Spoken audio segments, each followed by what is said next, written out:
in men who are overweight with elevated blood sugar. This is called metabolic syndrome. This is very common in our populations, increasing. From 6 to 7 to 8% of our population is now diabetic overweight. And a lot of it's perhaps due to the increasing use of high fructose corn syrup, the sugars, the sweeteners in our diet. Here's a study of this exact issue in the Journal of Clinical Endocrinology, just published September of this year, which was 2 months ago, September 2011. This was done by Dr. Dandona from the Endocrinology Center of Western New York. He's the chief of endocrinology in Buffalo, New York, New York State University. And this is what Dr. Dandona says about this. He says the studies over the last few years have clearly established that at least a quarter of men with type 2 diabetes have subnormal testosterone levels. And in the Endocrine Society, this is mainstream endocrinology, the Endocrine Society now recommends measurement of testosterone in all patients with type 2 diabetes routinely. So if you are a type 2 diabetic, you're listening right now and you have elevated blood sugar, you should have, the Endocrine Society recommends that you should have your testosterone levels checked because there's a good chance it's going to be low and you would benefit with testosterone supplementation. This Dr. Dandona in the Journal of Clinical Endocrinology and Metabolism, which is a mainstream endocrinology journal, went on to say that subnormal testosterone concentrations are associated with obesity and high C-reactive protein, high CRP, which is an inflammatory marker.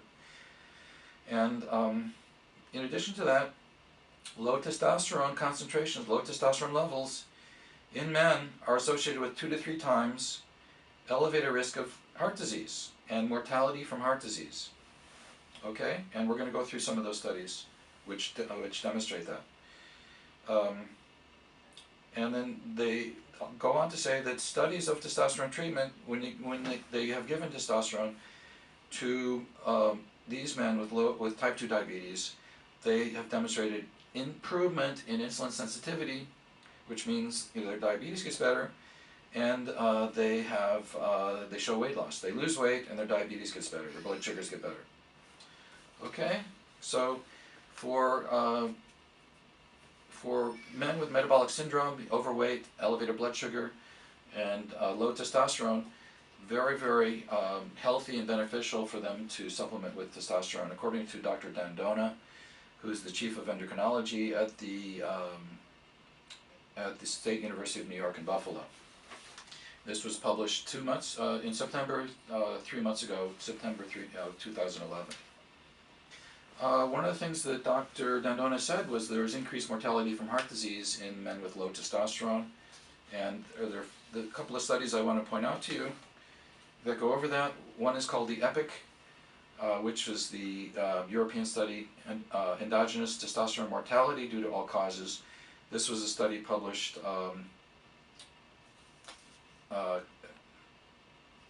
recently. Was done in Norfolk at the Clinical Gerontology Unit in Cambridge, UK. And they found what they did was they examined testosterone concentrations and mortality in 11,000 men aged 40 to 80 from 1993 to 1997. They had a 20-year follow-up. So they followed 11,000 men for 20 years, knowing what their testosterone levels were. And what they found was the men with the lower testosterone levels had a 40% increase in mortality rate, which meant that the men with the higher testosterone levels above, for example, 565, had a 40% reduction in mortality. This is all-cause mortality. And I quote the authors, in men, testosterone concentration is inversely related to mortality due to heart disease and all causes. Testosterone levels are a predictive marker for high risk of cardiovascular disease. Okay, so that was the EPIC study that was a very long 20-year study of 12,000 men. Here's another study that was done in University of California, San Diego. This was published in '08 in Journal of Clinical Endocrinology by Dr. Gail Laughlin. They had a 20-year follow-up of 800 men who lived in California. They measured their testosterone levels and followed them for 20 years to see who died first. And again, they found the same thing.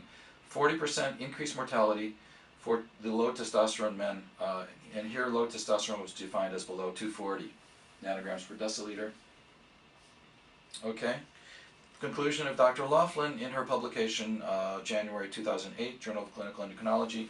Her conclusion, and I quote, testosterone insufficiency in older men, these were men aged 50 to 90, older men aged 50 to 90, testosterone insufficiency in older men is associated with increased risk of death over the following 20 years. And they showed a 40% increased mortality. So that's mind-boggling information that low testosterone is associated with increased mortality in multiple studies. Another study published in 2010, European Heart Journal. This was done in Germany. Low testosterone levels were associated with increased risk of mortality in men aged from age 20 to 80. They followed